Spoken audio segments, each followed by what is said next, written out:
Before we introduce the founder and CEO of BASH, please remember to avoid direct eye contact, sudden movements, coughing, or negative facial expressions. And now, please welcome Sir Peter Isherwell.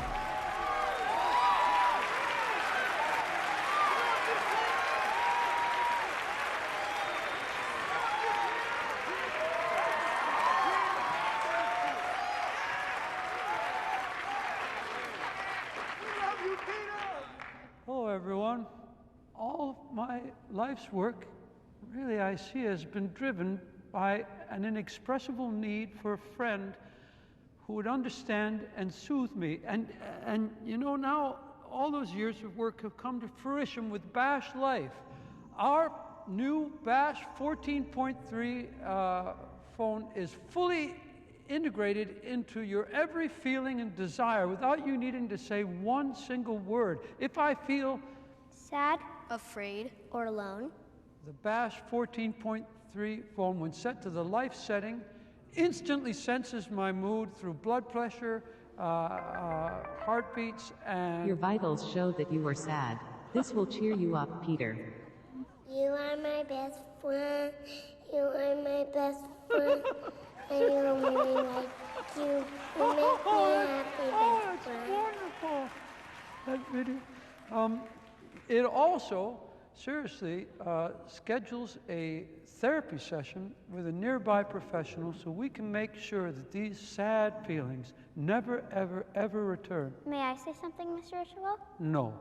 And to support BASH Life, I want to officially announce...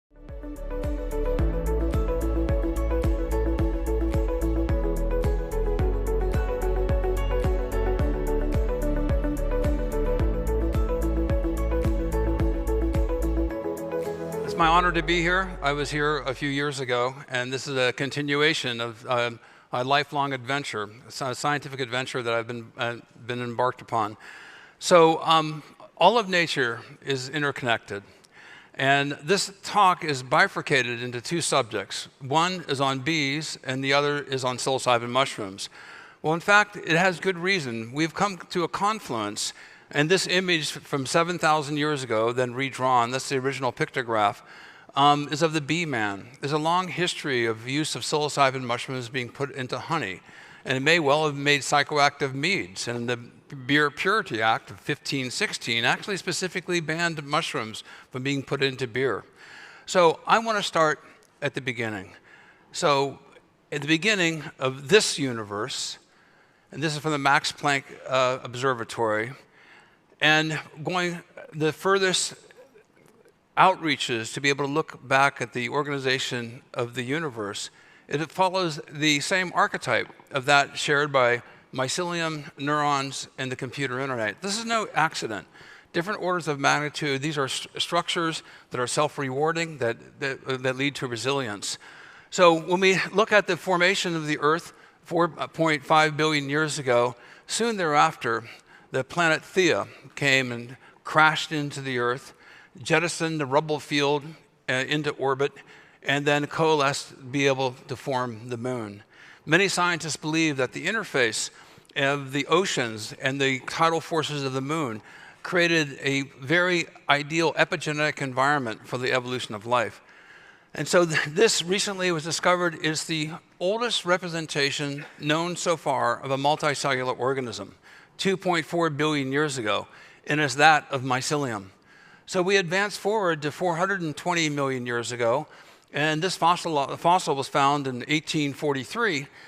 For over 100 years, there's a great mystery. This is before vascular plants, before trees, before flying insects. Well, it was then recently determined by Dr. Kevin Voice that this fossil named Prototaxides was a giant fungus, the tallest organism on Earth at that time. About 10 to 15 meters high. So we advance forward now from 420 million years ago to a great extinction event. 250 million years ago, it was the Permian-Triassic extinction event caused by, putatively, an asteroid impact. The asteroid hit the Earth, huge amounts of debris jettisoned into the atmosphere, sunlight was cut off, plants, animals died, massive extinction. And because sunlight was cut off and so much life of plants and animals, fungi then inherited the earth. This PT boundary is very easily seen in the fossil record. And indeed, a fungus that was given the name Reduviosporinites was the predominant fungus found in the fossil record at this interface of the PT boundary.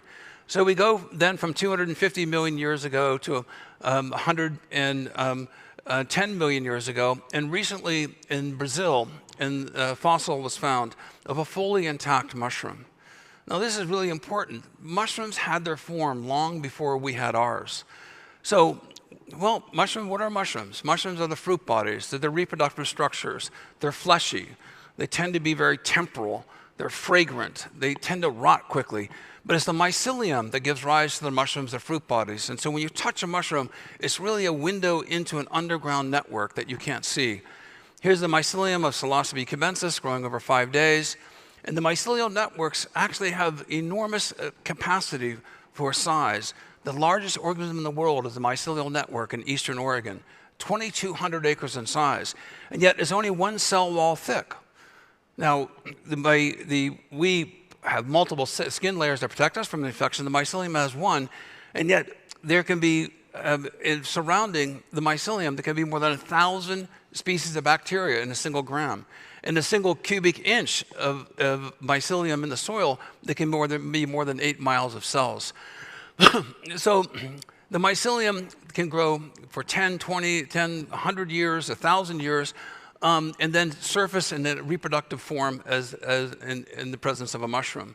And the mushrooms then release spores. The mycelium is triggered into mushroom formation primarily before 4 environmental stimuli: the introduction of rain, water, evaporative cooling that's associated with it. The mycelium wicks up then to the surface of near the surface of the soil, exhales carbon dioxide, inhales oxygen, and the fourth one is light. This is really interesting because the majority of mushrooms require light in order for fruit bodies to form from the mycelium. So a primordium then is triggered, grows very, very rapidly, and the mycelium of most of the species that I grow, and what we grow at our company, are sensitive to the blue light. This is really interesting because also with the psilocybin mushrooms, blue light triggers psilocybin mushroom production at the time of primordial formation. The most common psilocybin mushroom used in the world is Psilocybe cubensis. It's easily grown. And the mushroom then, after it forms, it quickly rots. So this is really important that you understand this. Mushrooms are highly perishable. Some people made the analogy they're almost like seafood. They can perish in just a matter of a few days. But upon them then sporulating, spores germinate, mycelium forms, and then it quickly goes subterranean. So a single cubic inch of soil can have more than 8 miles of these fine threads. This sets up the microbiome. It is the foundation of the soil ecosystem. Fungi generate soil.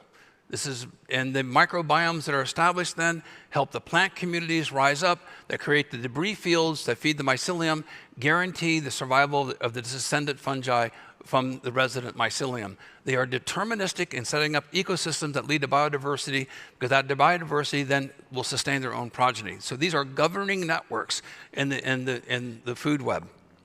Well, we now face another extinction event. And this is something that's really important to me. It should be important to all of you.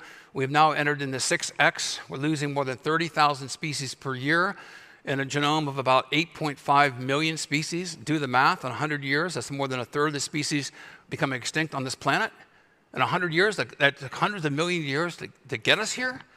It is truly, we're at a critical evolution on this planet that if we don't get our act together, then we are going to experience, unfortunately, a very, very desperate future.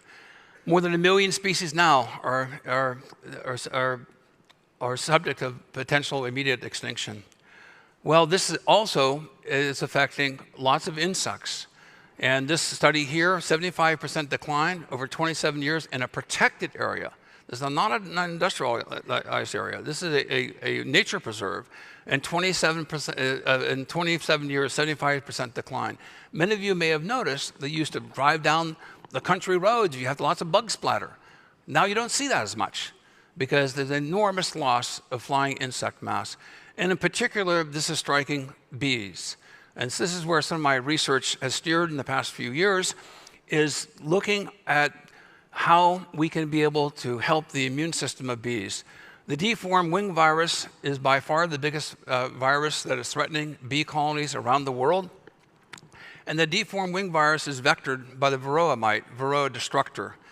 And this mite came to the United States in 1984 from Asia, and it's like a dirty hypodermic syringe. It locks onto the back of bees and injects a slew of viruses.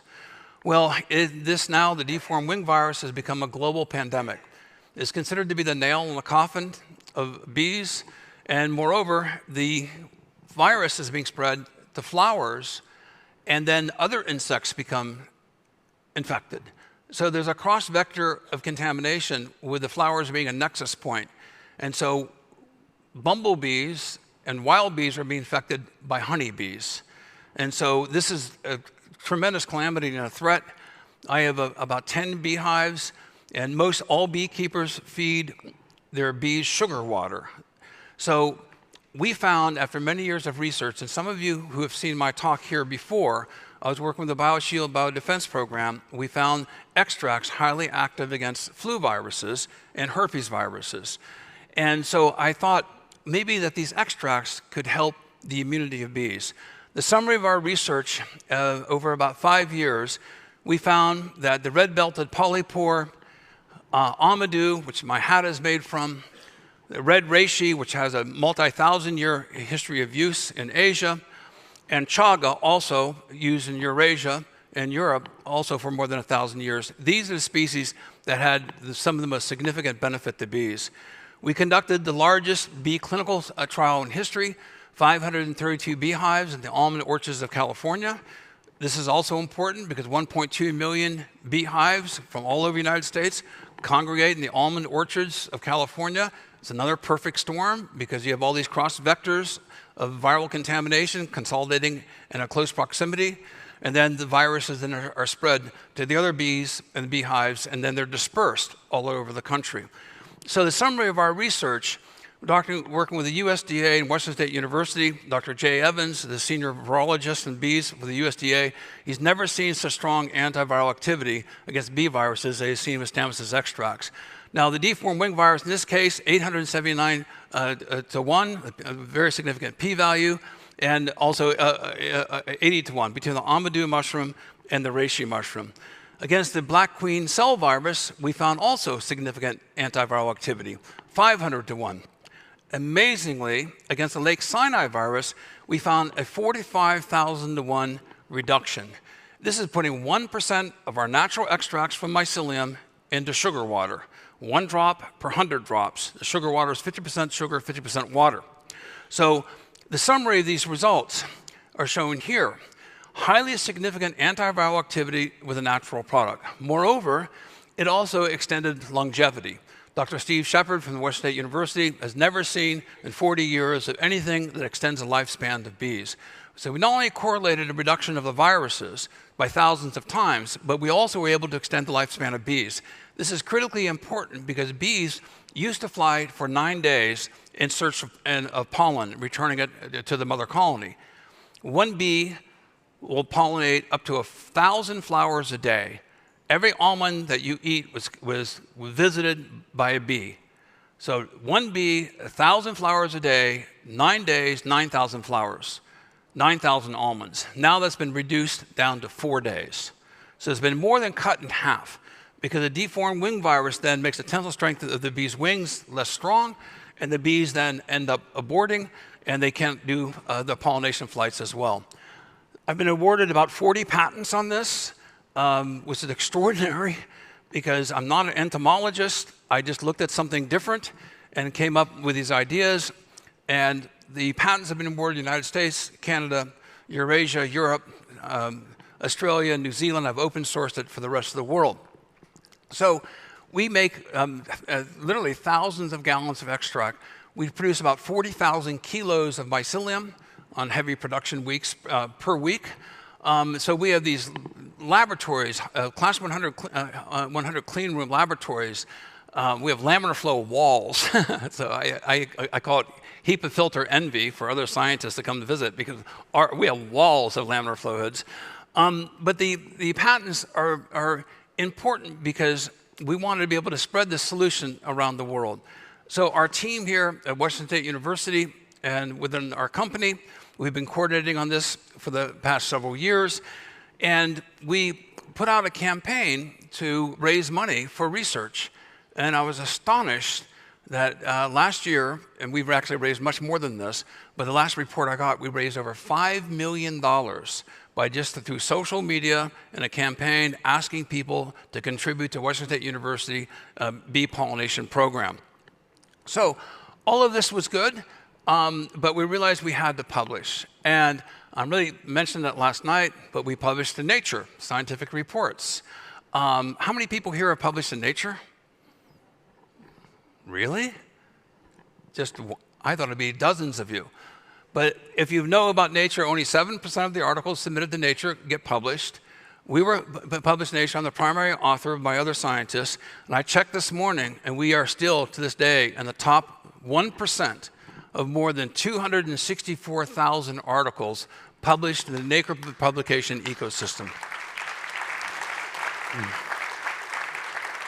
And the reason I think that this article has gotten such great attention, in the article, my other co-authors pointed out, there's been no antiviral treatment to protect bees before this discovery. That's why the patents have also issued. But I've been able to make the argument, and I think it's a strong one, that natural products, natural extracts from mycelium, can offer a broader bioshield of benefits than a pure pharmaceutical. Because we have grown up within the complexity of nature, our immunological fields have very complex sets of receptors, and by using these natural products, we can upregulate the immune system, defensive genes, and other genes to be able to consequentially empower the immune system so the bees are able to reduce the viruses immunologically. So how can we scale this? And this is exponential medicine. So Daniel put out the call, and I'm responding to his call. So I invented a citizen scientist bee feeder, and it's based on a maze. Bees can navigate through a maze better than hornets and yellow jackets and wasps. And so you can put this extracts in this, you can hang it in an apartment building, you can create ecological ladders in high-rise apartments, and then you can help the bees be fed with sugar water and also reduce their viruses. And it helps wild bees, bumblebees. So we are now, thankfully, thanks to Sergey Brin, thank you very much, we are now collaborating with the X company, and the bee feeders will be able to be instrumented with the Google technology to be able to measure the number of bees going in and out, the type of bees, and create baselines. We'll distribute this all over the world. And the idea is the data will go up literally into the cloud. We'll use low-frequency, long-range transmission, and we'll create a new distributed network of bee feeders throughout the entire world. We'll create baselines, and this is so important because once you have the baseline established, and you're in Oklahoma, and you see in the bee feeders you're only getting 10% of normal activity, well, you can predict that the hay crop is going to fail, and hay is going to be much more expensive. So I decided to come up with a new blockchain cryptocurrency called the Fungi. And this will be the first crypto that is tied to ecological and economic benefit. So this is a crypto that will power and create the funding so we can fund research like at Washington State University or supplying bee feeders to people in Indonesia. And so this blockchain technology, we just received a favorable patent response from the European Patent Office. So this is something that I am really passionate about because I can create a huge fund, I hope, and it'll be the first one that people can actually vote for the ecosystem by getting involved in a blockchain currency. I'm dedicated to give 10,000 to 100,000 of these bee feeders away. If you go to beemushroom.com, B-E-E, mushroom.com, you can sign up. And the idea for the bee feeders is that we create also an alternet.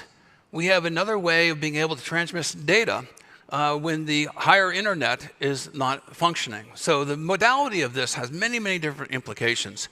So what we grow lots of mushrooms. We have about 700 strains and species in our cultural library. This is my kitchen with some of my fellow workers here. And these mushrooms in particular are highly consumed, especially in Asia. Enoki-taki, shiitake, and oyster mushrooms. Dr. Ikikawa, I met him, and he came over in 2005. He works for the National Cancer Center. This was the death rates for all cancers per 100,000 people in the Nagano Prefecture.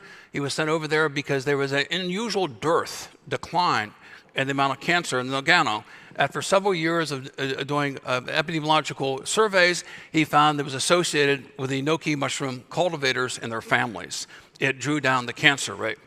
So he really gets credit for doing this first study, 174,000 people in the survey. And then numerous other studies have come out just in the past few months.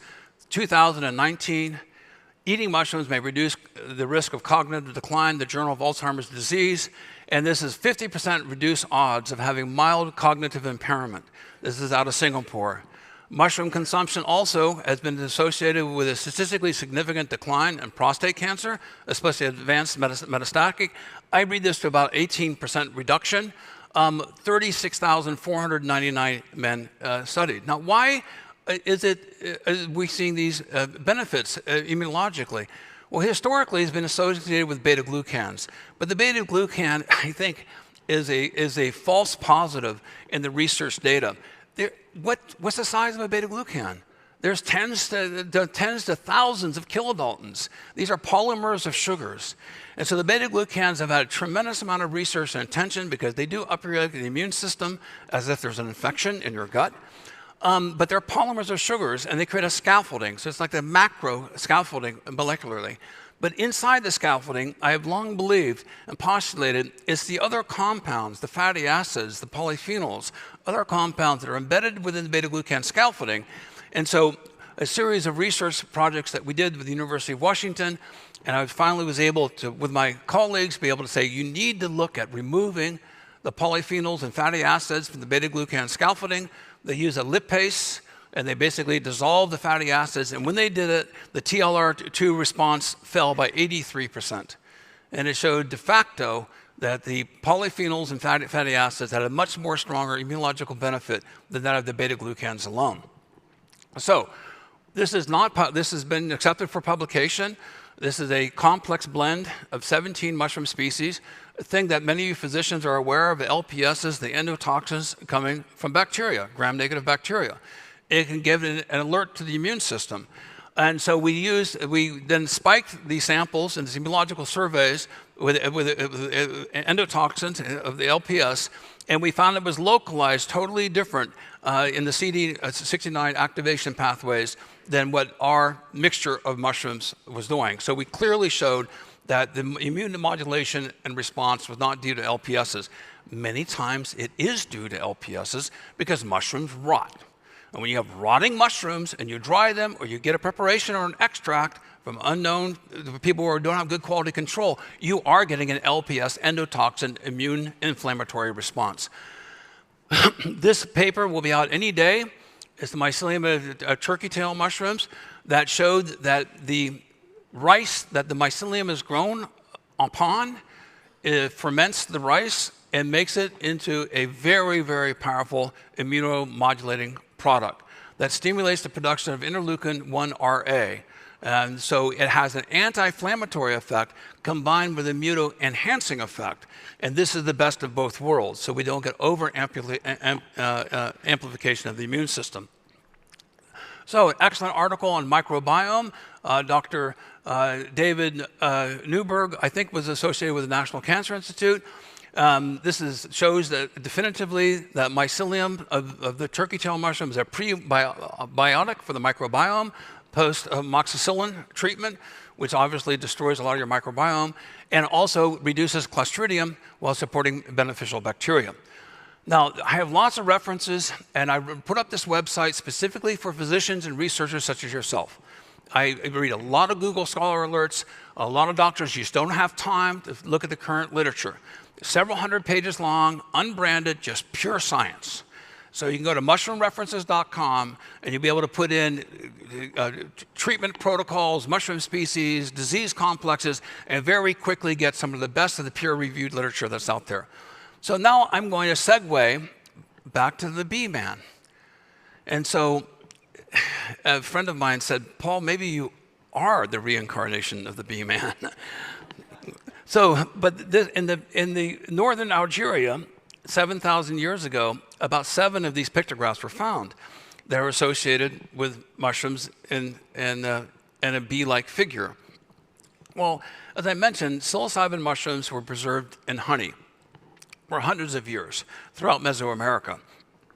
Now we sort of come full circle. This next slide, I think, is very powerful and tells the story of our times. These are the current universities approved for doing clinical studies on psilocybin in humans today that are ongoing. This is a movement, and this is only half of them. I couldn't put all of them up on the slide because you're going to be able to read them. But this is now a wave of interest, recognizing that psilocybin can be pharmacologically a very, very powerful psychotherapeutic agent. Now, for those of you who have not tripped on psilocybin, this is not an addictive drug.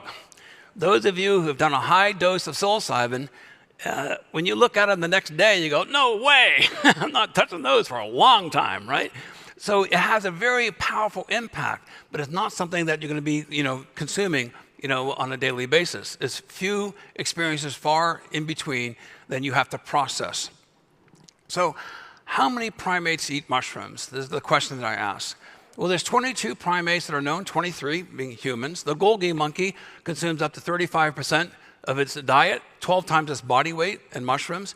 Well, that speaks to an ancient ancestry of contact between primates and mushrooms and the knowledge of which ones are edible or poisonous. 2 million to 200,000 years ago, the hominid brain suddenly expanded. Homo sapiens appeared around only 200,000 years ago. That's a very short time. At the time of radical climate change, which we're having now, Homo sapiens suddenly had an increase in their brain, and language and the arts began to develop, only several tens of thousands of years ago. So this is another view of primates walking across the savanna in response to climate change, tracking animals. What do? Look for dung, you look for foot tracks. The majority of primates eat grub. Fly larvae grows in mushrooms. It's natural to presume that our ancestors would have found these mushrooms, they're hungry, they're tracking animals, they consume them, and then 20 minutes later, you have liftoff. And you'd be sharing this with your family. You're in a hunting group. The mushrooms are large, they're bodacious, and they stimulate, and we know now, neurogenesis. Now, how dominant are these mushrooms? Well, look at elephant dung. Look at the size of that mushroom. And so this would happen not once, not twice, not 10 times, but millions upon millions upon millions upon millions of times over millions and millions of years. I believe this causes epigenetic neurogenesis. And so now Terence McKenna and Dennis McKenna proposed this as a stoned ape theory because of the ability of increasing language, hearing acuity, visual acuity, etc. And I disagree with them. It's not a theory, it's a hypothesis. A hypothesis is an educated guess to explain an observable phenomenon. A theory is a hypothesis that has been tested and proved factually. But nevertheless, I think we have the opportunity of proving that this hypothesis is indeed has the strengths of being factually supported to be a theory. A fantastic connectogram showing the network patterns of a placebo and doing a peak experience on psilocybin. Now look at all those neural pathways. Think if you have a challenge, if you have a hurdle to overcome from an evolutionary point of view, a mathematical problem, a coding problem, which brain do you want? But I also want to propose to you that with this enhanced neurological activity, with AI and the many smart people in this room, we need to design navigation tools that allow us to be able to navigate through the hyperdimensional interconnectivity that we're seeing here to maximize the benefit. I think these are fantastic potential tools, not only for psychotherapy, but for also creativity. So we know now that through a dissection of mice that psilocybin causes neurogenesis in the hippocampus. Psilocybin induces neurogenesis, courage, and kindness. We've seen this from other studies. Well, folks, those are leadership skills. And that leads to better citizenship. So many people in the 70s were cultivating psilocybin mushrooms, Psilocybe cubensis in particular. My work was covered by a Drug Enforcement Administration license. I've published 4 new species in the genus Psilocybe, Psilocybe azurescens, liniformans, Sonnefibulosa, Psilocybe wiley. The research really surged in the 70s and it kind of went quiet until Dr. Roland Griffiths from Johns Hopkins University put in an application in 1999 that was published, I think, in 2006 and 2008 on the clinical relevance of psilocybin with patients that attributed this as one of the significant spiritual experiences of their lives. Many of you saw the movie last night with Roland so eloquently spoke. But a number of other studies have come out, and I think these are fascinating. Here is one of prisoners from DSHS. There's over 480,000 people surveyed. Now, association is not necessary causation, but it can be. But statistically significant, if the prisoner had one experience with psilocybin, there's a 27% decreased odds of larceny, 22% reduction in property crime, 18% decreased odds of violent crime. Think of the return on the investment for society. Not to have people committing criminal acts, not basically causing PTSD when they're family units, loading up the court system, the distraction of law enforcement and our resources and our tax dollars. This is substantial, folks. Now, another study that came out, 1,266 community members, ages 16 to 17. This is extraordinary. And it shows that males who had used LSD or psilocybin had decreased odds of perpetrating physical violence against their current partner. Interestingly, it only was with men. So if your partner was another man or another woman, and you had an experience with psilocybin mushrooms, you were less prone to violence. So I always thought if you have dating apps, you should have like, have you done psilocybin? Check. Yay! Better candidate, right? So another one. This is basically the emotional responses of people after they have done psilocybin in recognizing people's faces and having a better reaction to it. So a reset therapeutic mechanism has been proposed.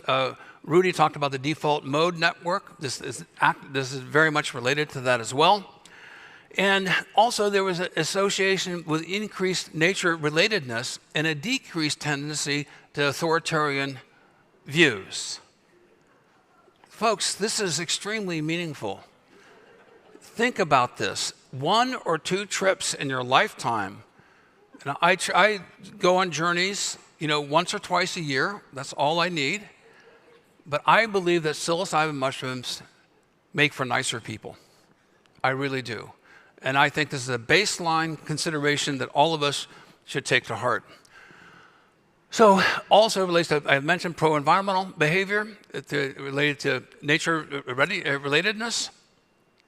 Roland Griffiths and his other colleagues at Johns Hopkins proposing them removing it from Schedule 1, which means it's addictive and has no medical application, to Schedule 4, which is basically like that of asthma medicine. And so there is this advocacy now to remove it from Schedule 1 to a much lower schedule. So at Johns Hopkins, this is the set and setting they proposed. I understand that. You need to have highly controlled settings, the reproducibility of data, all in the same couch, the same lights, the same room, et cetera, so you can normalize the data sets. But this is not where I would do it. I'd be up on a cliff at sunset, half an hour, take the mushrooms, watch the sunset go down, the heavens open up. You have that, literally the oceanic feeling. That makes for an extraordinarily positive experience. With a loved one, and also to have somebody who's experienced, who has not ingested the mushrooms. They can be your watcher. They can be your guide. They may just come over and just hold your hand. But having that other person there to be able to know that everything is okay. And what I like to do is say, we're having a meditation experience here. Please don't bother these people. And then you have somebody, just basically watching to make sure the setting is protected. But I visited Johns Hopkins, and I was really excited to see that mushroom stone, because that mushroom stone is one that I made. And I made 30 of these with my friend, and to see this mushroom stone there, I felt like I was represented. I was there, I'm rooting for you, So Michael Pollan and I got together. Many of you, how many people read Michael Pollan's book? Quite a few of you. He had put 40 pages on me and told everyone where my favorite mushroom patch was. Never trust a journalist. But Michael Pollan did a great job in making a bridge, helping the unfamiliar to become more comfortable with the idea of using psilocybin.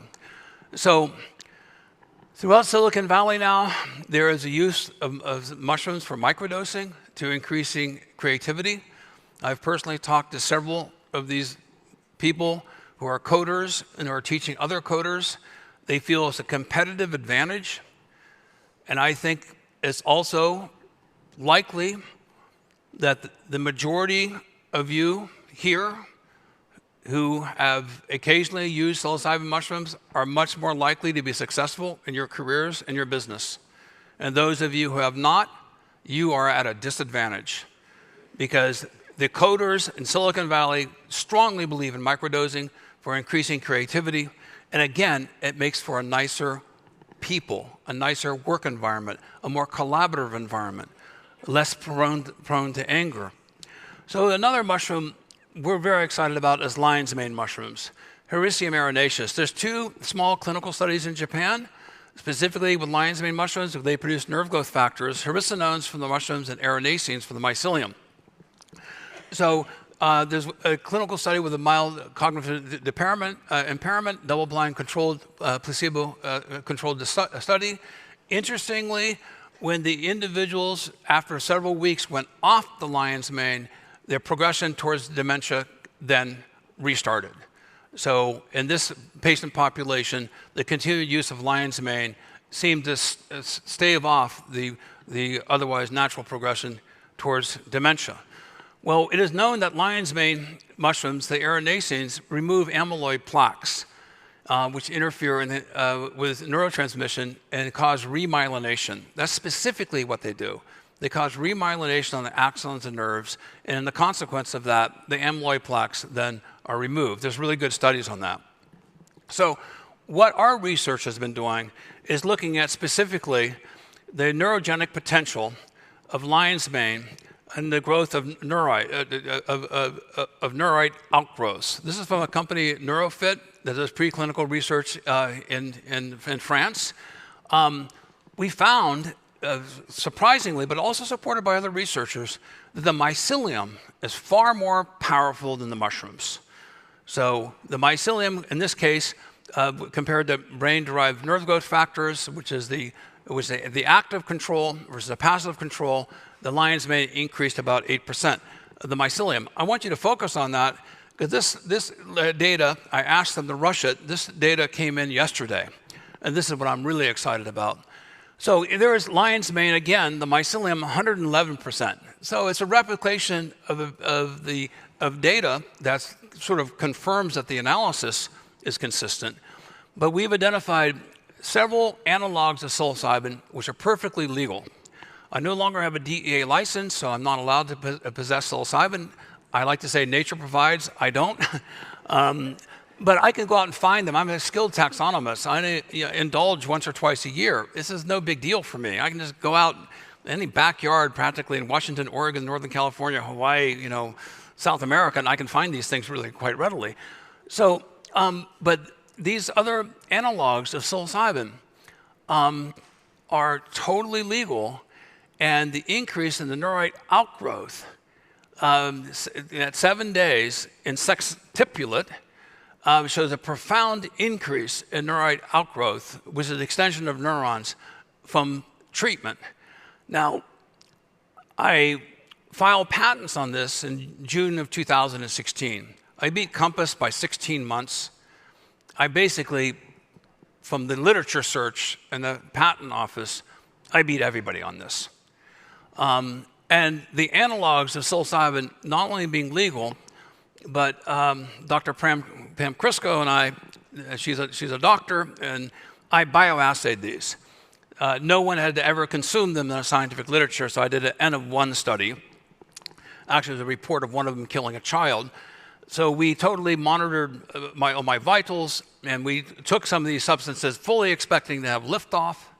And I have to say I was a little bit disappointed that I didn't get liftoff, but we were able to prove that these were actually not psychoactive substances in making you become high. So this is an example from NeuroFit. This is the neurite outgrowth upon exposure to psilocybin analogs, in this case 10 days from exposure. And they use fluorescent proteins that are dyed, and they measure the outgrowth of the neurites. So it's $7,000 a gram, but you can grow psilocybin mushrooms for $1 a pound. So there's, of course, the psilocybin per molecules per gram is going to plummet, but it never will compete when you can grow psilocybin mushrooms for the price of portobellos for a mushroom farmer. So this study in particular is one that I've honed in on. This is a mouse study. And basically, it found the extinction of the trace fear conditioning. They put mice in a cage with and they had a tone. Dong. 40 seconds later, the metal floor became electrified, and they shocked the mice. And then they'd wait a while, they'd have the tone again, they'd shock the mice. Very quickly, the mice, when they hear the tone, they would cower in fear. That's the conditioned fear response. And then after they were fully trained to expect and fear the tone and the shock subsequently, they then dosed them with basically a high dose of psilocybin, 1 milligram per kilogram of body weight, versus a low dose, 0.1 milligram per kilogram of body weight. And they found something very unexpected. The high dose of psilocybin took 10 repetitions of no shock after the tone before the mice dissociated the tone with the negative pain consequence. On low doses, it only took 2 times.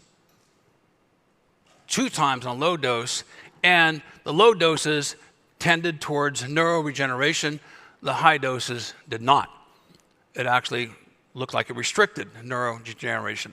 Well, I think it's probably because it was so potent, it flooded all the receptors, they had to be washed out. And plus, neurons take some days to grow. So a super high dose, I can understand why you wouldn't have neurological outgrowth, as opposed to a titrated dose at a lower amount as your cells are reproducing. So I propose an epigenetic neurogenesis formula of psilocybin or psilocybe mushrooms, of erinacines or lion's mane mushrooms, and I'm stacking it with niacin, vitamin B3.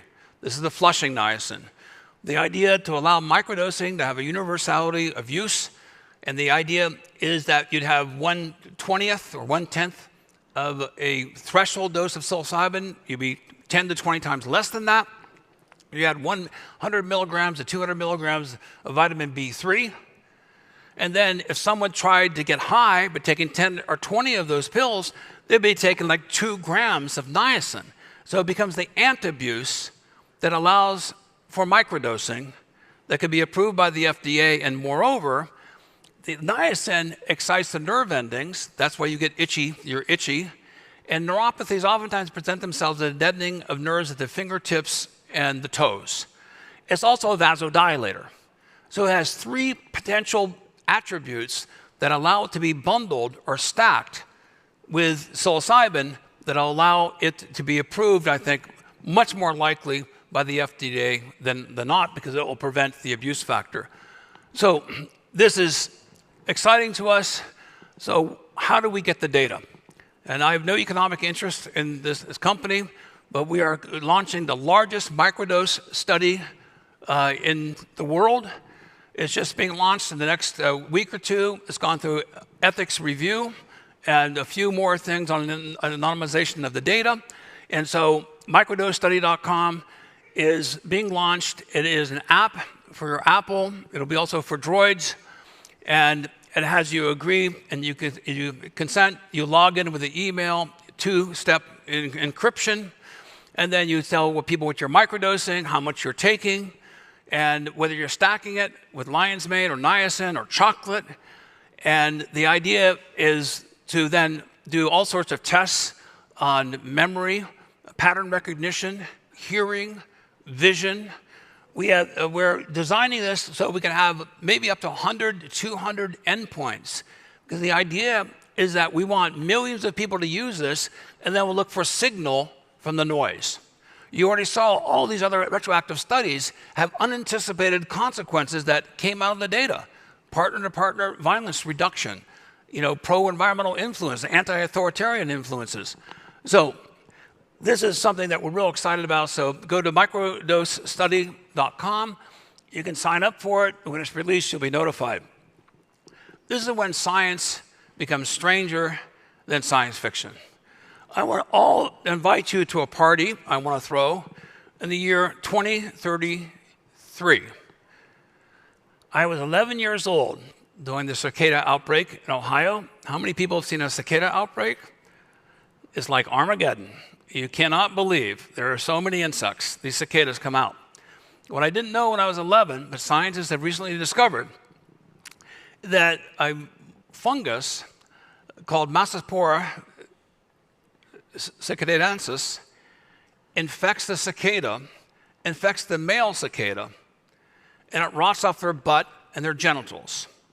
And it's packed full of psilocybin. It also is producing amphetamines. And then the male cicadas adopt a female seduction dance to the uninfected males to get the uninfected males to get near them, so the Mycology spores will infect the other males. And so when they then burrow back into the ground, then the Mycology species survives. So this is extraordinary because it's such a weird story, but I love this quote. Scientists advise against consuming hypersexual zombie cicadas infected with a psychoactive fungus. News alert. But this does illustrate, I think, that the complexity of the interface of fungi and animals is far beyond what our limited field of vision and imagination can currently anticipate. And that these fungi are reaching out to us, controlling our behavior. At a time critical that we face 6X, that we are likely, unfortunately, maybe living in the best of the last of times, unless we have the creativity from people like you in this room to invent ourselves out of this mess. But it doesn't matter how wealthy you are, folks. What is the heritage you're going to leave and the legacy you're going to leave for your children? If you end up, and we end up destroying this planet, I feel this, our descendants calling back through time, pleading with us to wake up. Because this is a time critical that we need to save our biosphere and save biodiversity. And we can do this together if we were more civil, we're more polite, we're better citizens, we have better leadership. This is our time is now.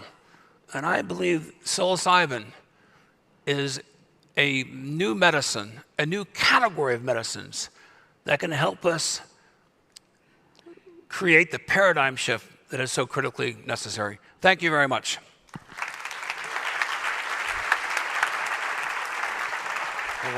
Yeah. Thank you, Paul. It's, a tour de force. This is sort of feels like, it certainly doesn't fit into the traditional medical realm, but it's starting to get there. And you mentioned MAPS.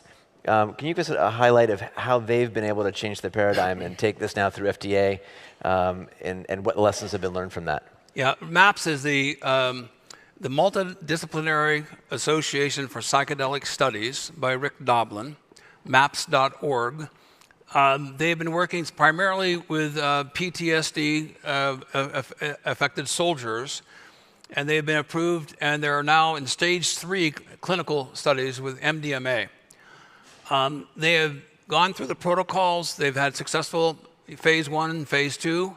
They have extraordinary results that from 1 or 2 MDMA sessions, PTSD resolved, as I remember the data correctly, roughly accurate. 33% of the patients in 30 days had lost their PTSD, but surprisingly, 9 months later, 66% had lost them. And this is interesting because, and Roland Griffiths and other researchers have pointed this out, from the psilocybin experiences, et cetera, the memory of the experience, just like PTSD, where you're associated with a horrific event, and you hear a gunshot, you hear something that reminds you of it, it actually replaces that, and the memory of the positive experience helps you psychologically without necessarily having the experience again, just the pure memory of that. In the Johns Hopkins studies, 60% of the individuals at high doses, 70%, had a highly positive experience, life-changing, but very positive. 30% did not. It was a negative experience. 14 months later, the people who had positive experiences still reflected on how positive they were, how beneficial they were, but the people who had negative experiences, the negativity of the experience did not extend beyond the experience itself. So this, I think, is remarkable, is that it shows the neuroplasticity of the brain, and you're able to rewire and recondition the brain and supplant it with the positive memories on top of something that would otherwise you'd be suffering for the rest of your life. So MAPS.org has done a fantastic job, and they've done really good research, and they're working with some of the people here in this audience. Well, let's thank Paul for everything he's doing for the planet and for everybody else. All right, and thank you. Thank you.